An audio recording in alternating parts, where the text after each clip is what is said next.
The following program is intended for listeners who are blind, have low vision, or have another print disability which makes reading, holding a book, or turning a page difficult or impossible. The content is copyrighted by the respective publishers. For more information, please visit us on the web at nfradioreading.org.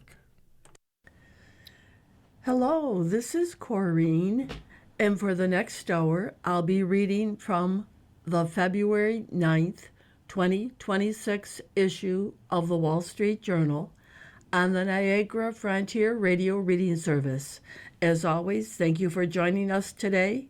The highlights under Business and Finance are: U.S. stocks sharp rebound from a snowballing retreat in software names is only making investors more nervous as they consider that disruption from AI might be more widespread than commonly understood.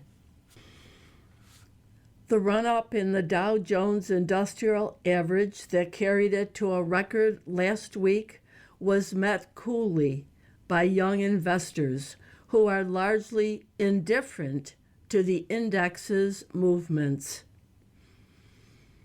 Bitcoin sell-off has perplexed its investors and most ardent evangelists, leaving them looking for a root cause of the plunge that no one can identify.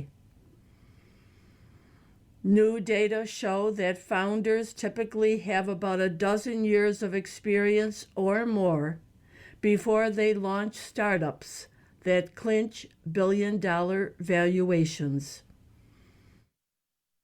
The following program is intended for listeners who are blind, have low vision, or have another print disability which makes reading, holding a book, or turning a page difficult or impossible. The content is copyrighted by the respective publishers. For more information, please visit us on the web at nfradioreading.org.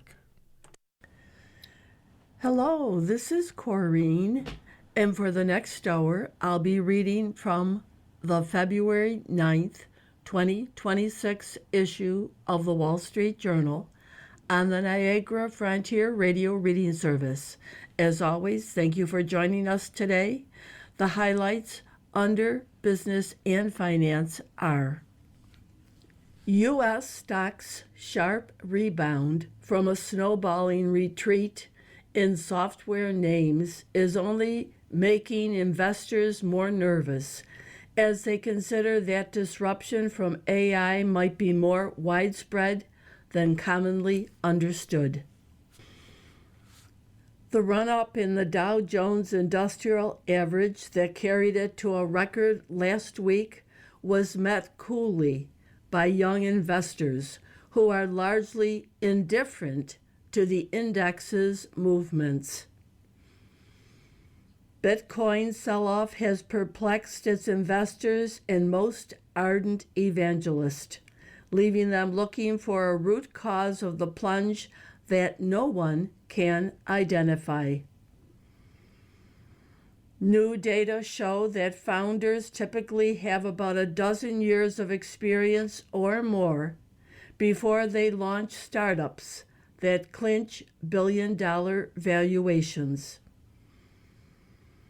Kroger, the biggest grocer in the U.S. by sales after Walmart, plans to hire Greg Foreman, a former executive at its top rival, as its next chief executive.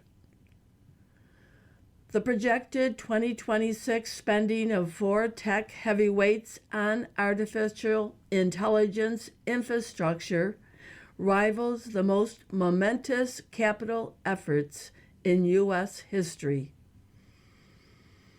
The Washington Post publisher Will Lewis stepped down from his role days after the company said that it was laying off 1/3 of its staff. Shares of Ørsted rose Friday after the Danish renewables company confirmed guidance for the next 2 years, despite a blow from impairments and tariff costs last year. Now for the key articles under the Worldwide section. Japanese Prime Minister Sanae Takaichi led her party to a thumping victory in parliamentary elections, handing her a powerful mandate to deepen ties with the U.S. and rev up Japan's economy. The Temporary Assistance for Needy Families program, which the administration is trying to block, has long been plagued by poor oversight and questionable spending in states led by both Republicans and Democrats. A Hong Kong court sentenced Jimmy Lai, an outspoken publisher and pro-democracy activist, to 20 years in prison for violation of national security laws. A whistleblower complaint against Gabbert is based on an intercepted call in which people linked to a foreign government discussed a person close to Trump. Thai's ruling Conservative Party won a surprise victory in national elections, riding a nationalist tide after recent clashes with Cambodia. The Trump administration declared a new strategy for overseas arms sales that is centered on boosting the manufacture of key weapons. Trump's push for Republican state lawmakers to create more GOP-leaning House districts is on track to yield far fewer gains than expected. UK Prime Minister Keir Starmer's chief of staff resigned over new fallout from the Epstein files. Iran is threatening missile attacks on a broad set of targets if the U.S. attacks it. The picture on today's front page shows 3 Seattle Seahawks football players congratulating each other. And that caption reads, "Mayday, Mayday." A smothering Seattle Seahawks defense had New England quarterback Drake May running for his life the whole game, leading to a 29-13 win in Santa Clara, California on Sunday. It was Seattle's second NFL championship. That headline, Seattle dominates Patriots in Super Bowl 60. The article, the Seahawks win the Super Bowl. In a defensive showing for the ages, Seattle smothered Drake May and the New England Patriots in a 29-13 victory by Andrew Beaton, Santa Clara, California. From the start of the Super Bowl, the Seattle Seahawks defense had New England Patriots quarterback Drake May running for his life.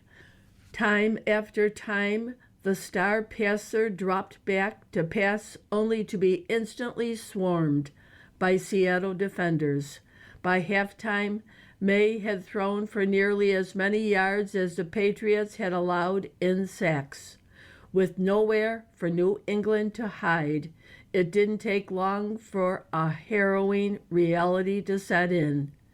Seattle's suffocating formula was about to deliver the Seahawks their second championship, and in the process, the Seahawks would exact revenge on the team that denied them a title 11 years ago.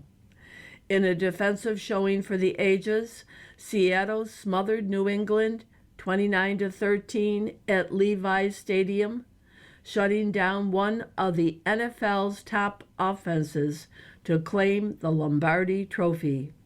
The performance will go down as one of the greatest in this game's 60-year history, with the Seahawks keeping the Patriots off the scoreboard entirely until the fourth quarter. By the end of the game, it was clear that Seattle coach Mike McDonald's defense had managed a performance with little precedence. Through 3 quarters, the Patriots had as many completions, 8, as punts. May was sacked 6 times, and May, who finished second in MVP voting, was forced into 3 turnovers, the last of which was returned by linebacker Uchenna Nosu for a touchdown to seal the victory. It wasn't the prettiest game, but it was a tour de force from NFL's #1 destroyers of offense. Other articles from the front page follow. How a federal welfare program became slush fund for states. Lack of oversight of $30 billion TANF initiative creates fraud by design. By Cameron McWhirter, Dan Frosch, and Scott Calvert.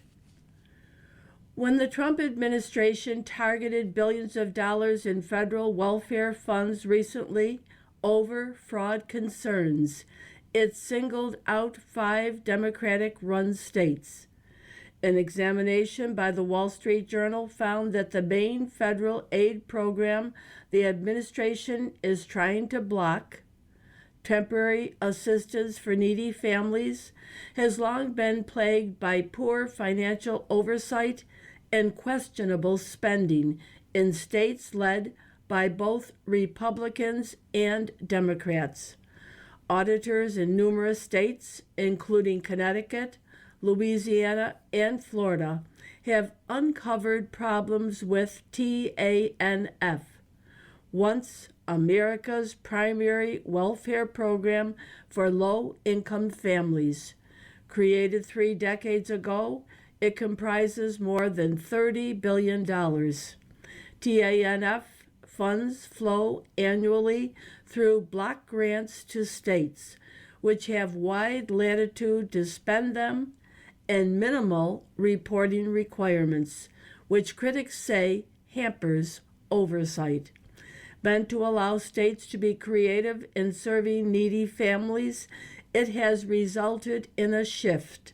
States now award most of the money to nonprofits, companies, and their own state agencies.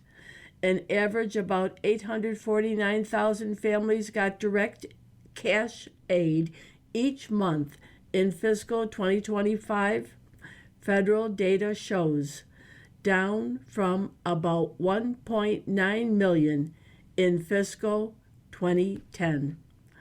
Audits have shown a range of problems, including states inaccurately reporting large expenditures and dispersing millions of dollars to contractors without tracking how the cash was spent.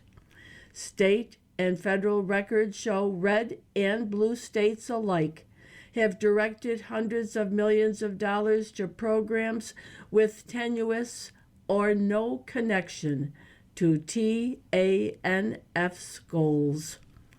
Questionable expenditures have included college scholarships that benefited middle or upper income families, anti-abortion centers, a volleyball stadium in Mississippi, and an Ohio job training nonprofit where leaders and employees were later sentenced to prison after prosecutors said they use TANF money for vacations, real estate, and salaries for people who didn't work there.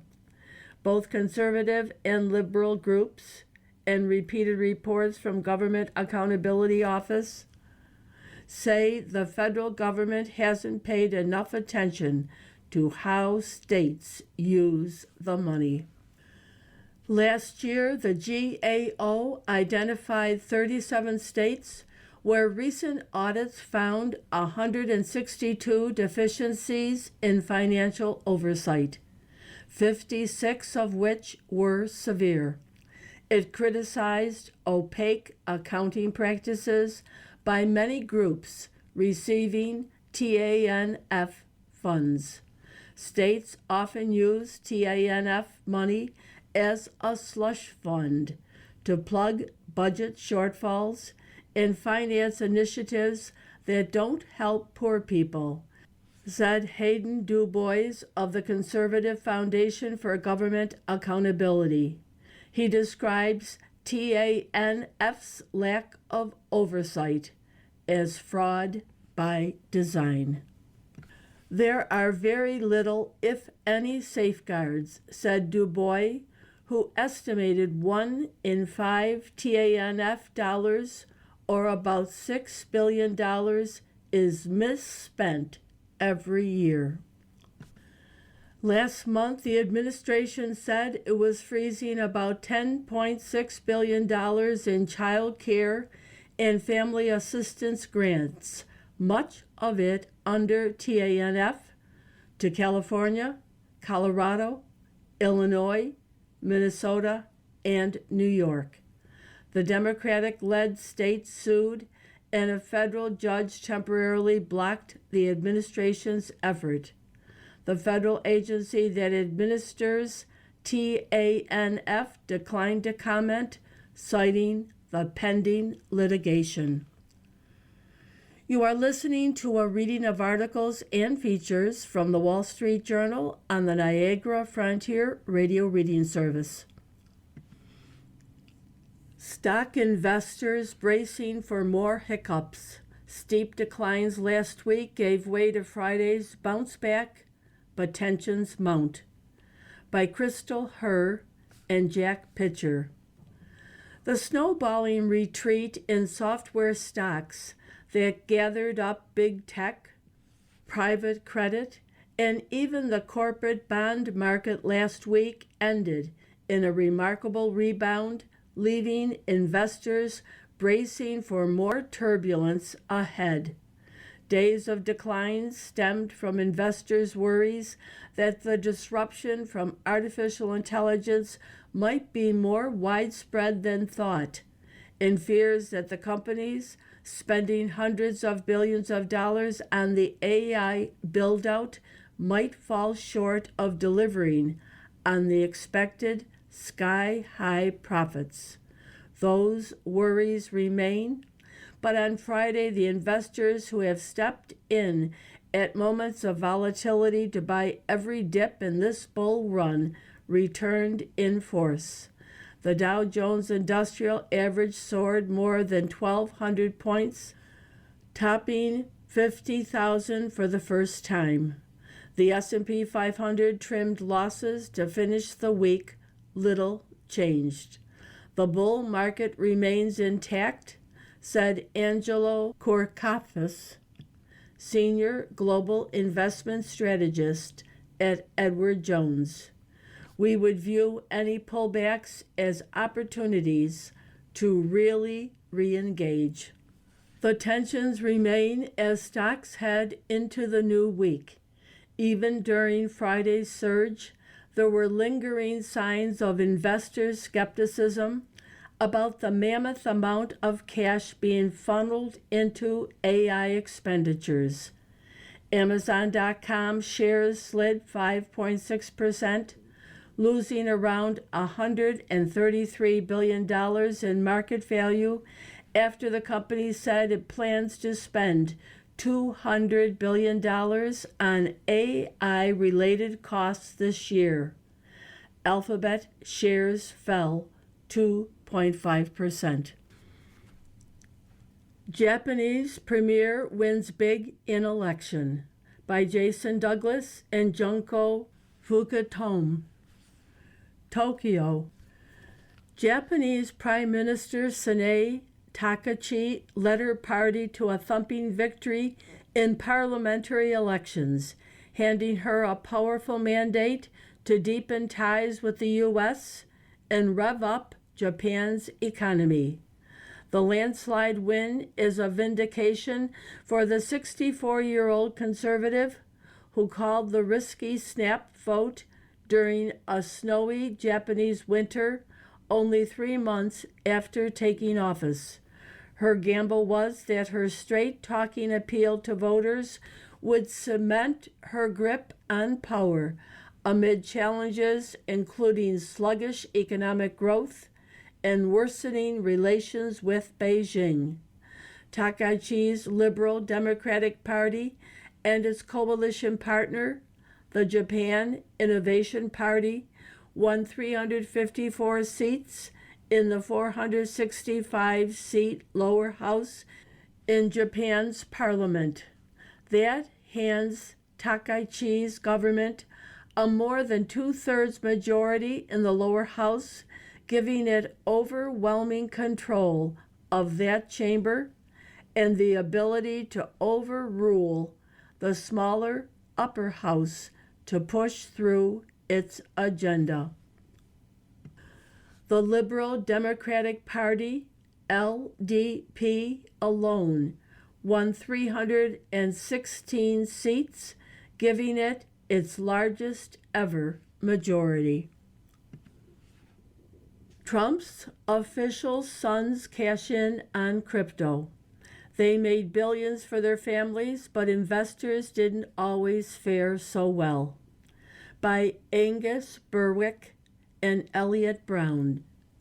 In the depths of Donald Trump's interregnum, his eldest two sons huddled in a Mar-a-Lago conference room with boyhood pal Zach Witkoff to conjure up a new money machine. Two other would-be cryptocurrency entrepreneurs showed up, one in sweatpants. That pre-election confab sowed the seeds for World Liberty Financial, a crypto venture that, with the senior Trump back in power, is generating cash far faster than the president's decades-old real estate business. While his father, Steve Witkoff, acts as President Trump's all-purpose special envoy, 32-year-old Zach Witkoff now heads up World Liberty, which has doled out at least $1.4 billion to both families since the president's reelection, based on a Wall Street Journal analysis of public disclosures and private documents. Among the payouts, a secret $500 million deal to sell almost half the company to an Abu Dhabi royal and his co-investors. Vaughn crashes out in downhill. U.S. alpine skier star Lindsey Vonn was airlifted off a mountain after a crash in the women's downhill. By Rachel Bachman. Cortina d'Ampezzo, Italy. Lindsey Vonn's audacious bid for an Olympic comeback ended in a cloud of snow on Sunday morning after a dramatic crash in the women's downhill. Vonn, the 41-year-old alpine skiing star, competing on one rebuilt knee and another with a torn ligament, appeared to tag the fourth gate hard with her right shoulder as she carved through a corner. The contact spun her around and left her splayed out on the course, screaming in pain. Her day was over less than 14 seconds into the run. She received treatment on site, leading to a 15-minute delay in the race as a helicopter swooped in overhead. For the second straight week, Vonn was airlifted off a mountain. The three-time Olympic medalist suffered a broken leg in the crash and had surgery at a hospital in Treviso. While all eyes were on the 41-year-old star, Vonn's teammate, Breezy Johnson, delivered the run of her life to snatch Olympic gold. Johnson, a 30-year-old from Idaho skiing in her second games, took a widely aggressive line and made it count as she completed a nearly flawless race. She hadn't merely won the first Olympic medal of her career, Johnson had also snagged her country's first gold of a potentially glittering games. March for Billionaires is no joke. Rally organizers met with wealth of confusion. By Laura J. Nelson, San Francisco. Derek Kaufman's biggest challenge in organizing a march in support of California's billionaires? Convincing the public it's not a joke. The March for Billionaires, held Saturday in San Francisco, was a response to a controversial proposal to impose a new tax on the state's wealthiest residents. In the days since he announced it, anonymously, Kaufman has been accused of having a peasant feudal lord mindset and satirizing the city's posture toward the tech industry and its leaders. An X account he created to promote the event quickly inspired a parody account on Blue Sky, the March for Trillionaires. There were more negative reactions than I expected, said Kaufman, adding that the outrage helped get the word out. The 26-year-old co-founder of a startup that trains AI models first had the idea of publicly thanking billionaires for their impact on society after he read that some of Silicon Valley's most famous founders and investors were threatening to leave the state over a proposed one-time 5% wealth tax. I want to stand up for what I believe in, and I feel like no one else would do it, said Kaufman. Kaufman said he doesn't feel particularly aligned with any political party, but is something of a Georgist, the philosophy espoused by 19th century economist Henry George, that governments should be funded through a tax on the value of land. After the march, the crowd straggled toward City Hall, where Kaufman launched into his speech. Speaking over the occasional heckler, he said, "My life, your life, all of our lives are better off for the companies and the things that billionaires have done for California." Near the end, Kaufman said he had fun. Will he do another one? Depends on what happens in the world.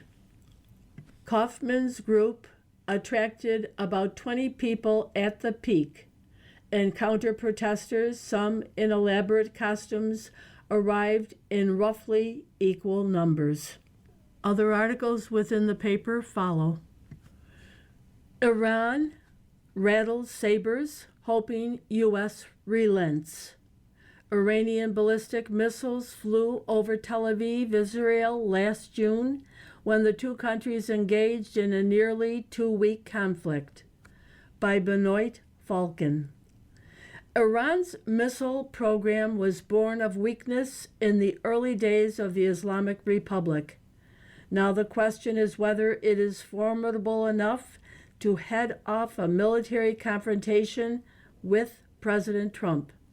Tehran unleashed a barrage of around 500 missiles that struck civilian and military locations in Israel last June, but did little strategic damage.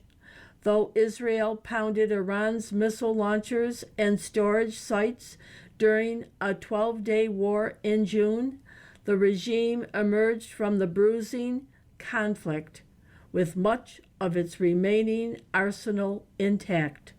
More important, Iran learned how to get more of its missiles past Israeli and U.S. defenses as the war went on.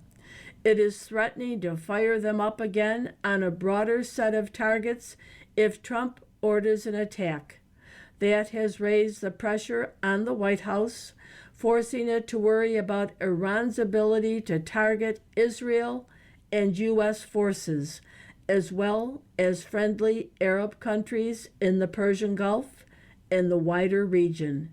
Tehran still has an estimated 2,000 mid-range ballistic missiles that can reach across the region, the Wall Street Journal has previously reported. It also has significant stockpiles of short-range missiles capable of reaching U.S. bases in the Gulf and ships in the Strait of Hormuz, as well as anti-ship cruise missiles. In the absence of any meaningful Air Force and air defenses, and with decimated allies and nuclear capabilities, Iran's ballistic missiles now constitute the backbone of Iran's deterrence, said Behnam Ben Taleblu, Senior Director of the Iran Program at the Foundation for Defense of Democracies. They are like a Swiss Army knife for the regime, for coercion, defense, and punishment all at once. U.S. military leaders are taking the threat seriously. Trump put off plans for a mid-January attack on Iran at the last minute after being convinced the U.S. didn't have enough forces in the region to carry out the decisive strike he wanted while dealing with an Iranian response and managing escalation. The Pentagon is moving more missile defense systems to the Middle East, including to the Persian Gulf and to other Arab countries. If they don't make a deal, the consequences are very steep, Trump said on Friday, referring to Iran. Ahead of talks that began on Friday in Oman, aimed at heading off a conflict, the U.S. had demanded that Iran rein in its missile program as part of the price of a deal that would also address its nuclear enrichment and support for regional militias like Hezbollah and Hamas. Israeli Prime Minister Benjamin Netanyahu will discuss Iran with Trump when they meet on Wednesday in Washington, D.C., according to his office. The Prime Minister believes any negotiations must include limitations on ballistic missiles and a halting of the support for the Iranian axis, Netanyahu's office said on Saturday. But Iranian officials have refused to discuss any restrictions on the country's stockpile. The thousands of ballistic missiles Iran built over decades by copying Russian and U.S. technology have been used before to target air bases, energy facilities, desalination plants, and cities in the region. Tehran has sometimes limited its retaliatory strikes, even giving brief advance notice of its targets to signal to the U.S. that it wasn't seeking a wider war. You are listening to a reading of articles and features from the Wall Street Journal on the Niagara Frontier Radio Reading Service. In my final column, 12 Ways Tech Changed, Joanna Stern looks back at consumer tech shifts that reshaped daily life. After 12 years with the Wall Street Journal, this is my final column and videos as a full-time employee. I'm off to build something new and independent. I'll still pop up on these pages and at the Wall Street Journal events from time to time. Can't get rid of me that easily. Before I go, I wanted to reflect on the past dozen years in tech in a letter to my first month on the job, self. Dear 2014 Joanna, right now your iPhone 5 is small, slow, and still blessed with a headphone jack. Alexa is someone you remember from camp, and the only battery-powered vehicle you've driven lately had a holder for golf clubs.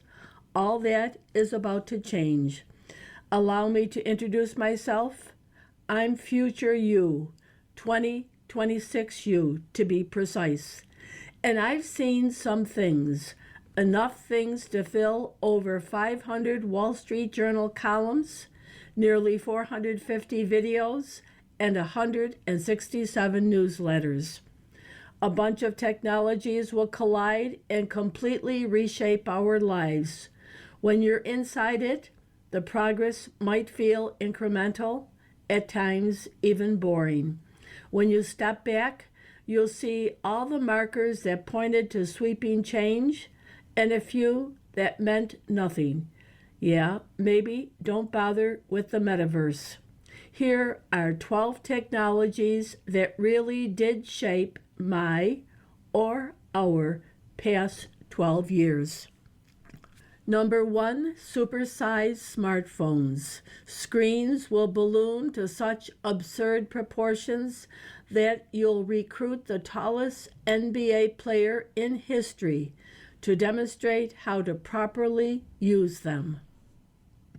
And these 12 items are going to be abbreviated because of time. Number 2, talking speakers. Humanity's greatest problem, knowing when to take the cookies out of the oven, will be solved. Low-cost, tube-shaped speakers with always listening microphones invade our homes, allowing us to set timers, check the weather, and play music. Number 3, emojis everywhere. Emojis use skyrockets. Despite your many stories on phone calls and voicemails, pictogram-heavy messaging becomes the way we communicate. Number 4, vertical videos. The solemn rite of turning your phone sideways to watch and record video will die. Number 5, worthy wearables. The Apple Watch will finally make wrist-top computing happen. Number 6, 5G promises. Cellular carriers will promise a 5G utopia full of doctors performing robotic surgeries while they lie on a hammock. In reality, you'll get slightly faster speeds. Unlimited data becomes normal, and rushing to find a Wi-Fi network becomes less important. Number 7, algorithmic control. Right now, your social feeds mostly show posts from people you follow in roughly chronological order. Cherish every moment. Soon they'll be steered by algorithms designed to keep you inside the app for longer. Number 8, Zoom life. You'll spend a solid 6 months cranking out daily WFH tech tips for living, working, and learning through screens. Number 9, Apple everything. In print, you'll write the word Apple more than 750 times, and iPhone more than 650. 10, Electric Avenue. Tesla will show the world what happens when you build a battery-powered vehicle from the ground up. Self-driving cars become real. Waymo taxis with no one in the front seat will drive people around American cities like it's normal. Number 11, AI craziness. In 2023, an obscure company called OpenAI will release the ChatGPT AI chatbot, and the entire tech industry will collectively lose its mind. Suddenly, we have generative AI that can write and sound eerily human. Number 12, agentic assistance, acting like a human agent. For this final column, you'll code an app with Anthropic's Claude Code that analyzes your hundreds of columns. The future is exciting, scary, and full of surprises. The one waiting for all of us in 2026 is no different. You've got this. 2026, Joanna. From Joanna Stern. From the editorial page, Texas parents rush for school choice. Texas GOP Governor Greg Abbott laid down a lot of political capital to bring private school choice to his state, and now parent demand is vindicating his investment. Applications opened Wednesday for the state's new K-12 education savings account program, and more than 42,000 signed up that day. That's a first-day record for any new school choice program, according to the state controller's office. The number was 60,000 by Friday. The quick take-up is especially notable since families have until mid-March to apply. The ESAs aren't granted on a first-come, first-served basis. Of the first-day applicants with verified information, 34% have household incomes below 200% of the federal poverty line, $66,000 for a family of four. 38% have incomes between 200% and 500%, $165,000 for a family of four, of the poverty threshold. It shows the excitement Texans have had, says Controller Kelly Hancock. It's taken us a while to get there. Indeed, it has. Governor Abbott made ESAs a legislative priority in 2023, but several Republicans joined Democrats in the legislature to stop them. Mr. Abbott then endorsed primary challengers to those lawmakers. That campaign was successful, and the saving accounts became law last year. Students on average will receive about $10,500 for private school tuition or other education expenses this autumn, while homeschoolers are eligible for $2,000. The program is open to all. The downside is a $1 billion cap on funding in the law, which means only as many as about 90,000 kids will be able to get ESAs this year. The program prioritizes students with disabilities and from lower income households. Mr. Hancock predicts they'll sell out this year, but the high demand should give lawmakers incentive to raise the funding cap. The teachers' union may sue, as it often does, when it can't stop school choice in a legislature. But in other good news Thursday, the Idaho Supreme Court ruled against the teachers' union in its lawsuit against that state's new tax credit scholarship program. The union employed a legal theory that teachers are trying in other states like Wyoming and Utah, that state constitutional requirements to provide a system of public schools preclude lawmakers from funding private school choice. That's unduly restrictive, ruled the court. Lawmakers are free to fund choice along with public schools. Meanwhile, a record 200,000 students applied in 3 days last week for Florida's ESAs, according to the state's main scholarship administrator. More than 30,000 applied for Tennessee's ESA program in 2 days last month, surpassing 50,000 overall. Governors and state lawmakers across the country have a chance to respond to this demand with more political and financial investment in education choice. From the opinion pages, Congress shouldn't stop AI innovation.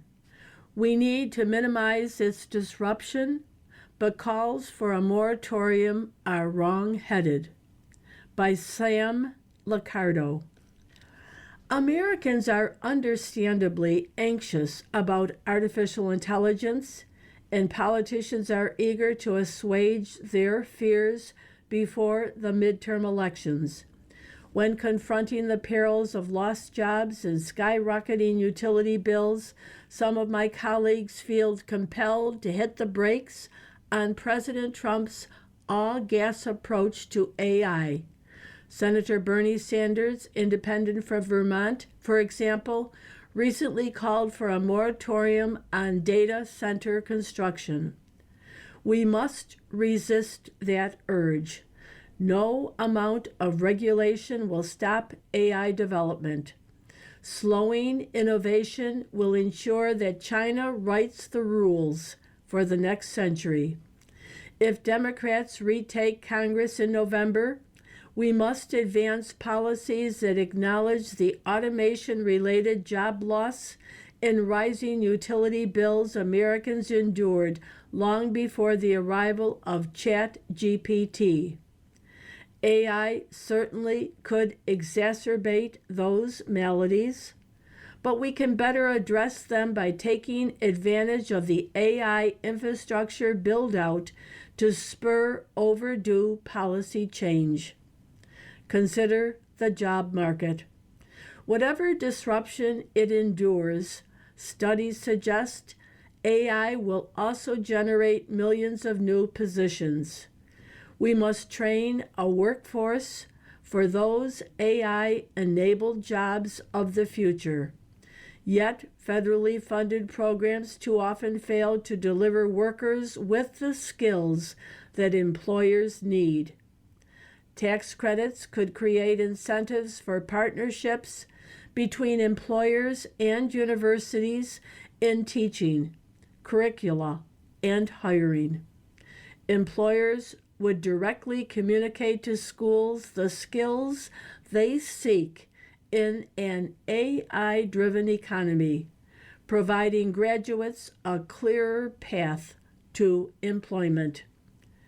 We must also encourage employers to work with unions, high schools, and nonprofits to invest in vocational training and trade apprenticeships. Massive data center and chip factory projects expose severe shortfalls in skilled labor.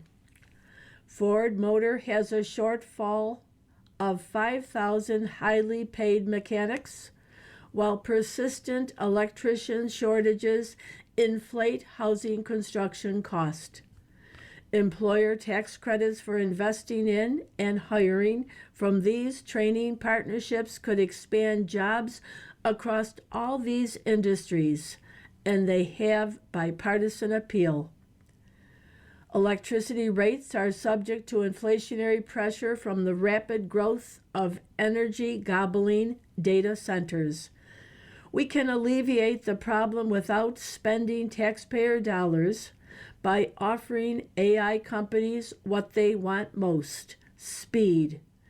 In the hyper-competitive race to build data centers and chip plants, every delay in gas turbine delivery, local permits, electric grid interconnection, and environmental clearance slows AI innovation and raises cost for investors. Congress can establish a single permitting process to accelerate AI data center construction and grid interconnection on terms that protect local ratepayers and their communities. Congress would fast-track approvals for companies building microgrids or self-funding the grid and battery improvements needed for the additional power load. They could reduce pollution if Congress enabled direct procurement of industrial scale renewables and restored tax incentives for energy storage and other promising alternatives. Effectively navigating an AI powered future requires bipartisan solutions that neither hit the brakes on the industry nor stomp on the accelerator. Instead, policymakers need to grab the steering wheel. Mr. Liccardo, a Democrat, represents California's 16th congressional district. You are listening to a reading of articles and features from the Wall Street Journal on the Niagara Frontier Radio Reading Service. Why unemployment is rising among young college grads. Their skills, experience, and ability to function are increasingly out of step with employers' needs. By Alicia Finley. It's the best of times for Wall Street bulls and the worst of time for young college grads. The Dow Jones Industrial Average on Friday smashed a record and crossed 50,000 amid renewed optimism about the economy. Meanwhile, unemployment among young college grads has risen to recession levels. Behold, a tale of two labor markets. Unemployment declined last year for college non-graduates and ticked up slightly for older grads, though it is still lower than average historically. Yet new data from the New York Federal Reserve Bank last week showed that unemployment among college grads aged 22 to 27 rose to 5.6% in December, roughly what it was in February 2009 during the financial panic. Artificial intelligence isn't taking their jobs. Young grads' struggles started before AI went mainstream. Between 1990 and 2014, unemployment for young college grads was generally 1 to 3 percentage points lower than for all workers. The gap started to tighten around 2014 and reversed in late 2018. Unemployment for young college grads is now about 1.4 points higher than for all workers. The real problem is a mismatch between labor supply and demand. Government subsidies and public schools have funneled too many young people to credential mills, which churn out grads who lack the skills that employers demand. Many would be better off training in skilled trades for which demand is enormous. More than half of high school grads matriculate to college, even though only 35% of the 12th graders scored proficient in reading and 22% in math on the National Assessment of Educational Progress. This suggests that many college students aren't academically prepared or even inclined, but colleges ensure they graduate just the same by handing out A's for no effort. U.S. colleges awarded 2.2 million bachelor's degrees last year, about twice as many as in 1990. That's also double the number of associate's degrees. Another 860,000 Americans last year received a master's degree, nearly triple the 1990 figure. Nearly 40% of Americans with a bachelor's now have an advanced degree. Colleges have added graduate programs in fields like urban planning, sustainability, and fine arts to rake in more federal dollars. Students had been allowed to take out unlimited federal loans for graduate studies until last summer's GOP tax bill capped borrowing at $200,000 for professional degrees like medicine or law and $100,000 for others. One result: young college grads enter a labor market that is saturated with heavily credentialed workers, but they have less work experience and are often less productive than their older counterparts. Many skated through college by relying on AI to do their work. Take ChatGPT away, and they struggle to function. Some also struggle with executive functioning because of disability accommodations in high school and college that allowed them extra time to complete tests and assignments. More than 20% of undergrads at Harvard and Brown and 38% at Stanford have registered disabilities. Employers are required by law to make accommodations for disabled workers, but that doesn't mean they have to hire someone who can't meet a deadline or doesn't want to work on a weekend because she's cooked. Or for that matter, someone who needs his hand held all the time. A common employer gripe about recent grads. Next, consider the demand side of the labor market. Retirements are increasing as the population ages. Last year, the number of Americans on Social Security increased by 2 million, about double the average increase over the prior decade. Resulting job vacancies in the trades are going unfilled because of a dearth of skilled workers. The National Federation of Independent Business reported last week that 31% of small business owners had job openings they couldn't fill, compared with a historical average of 24%.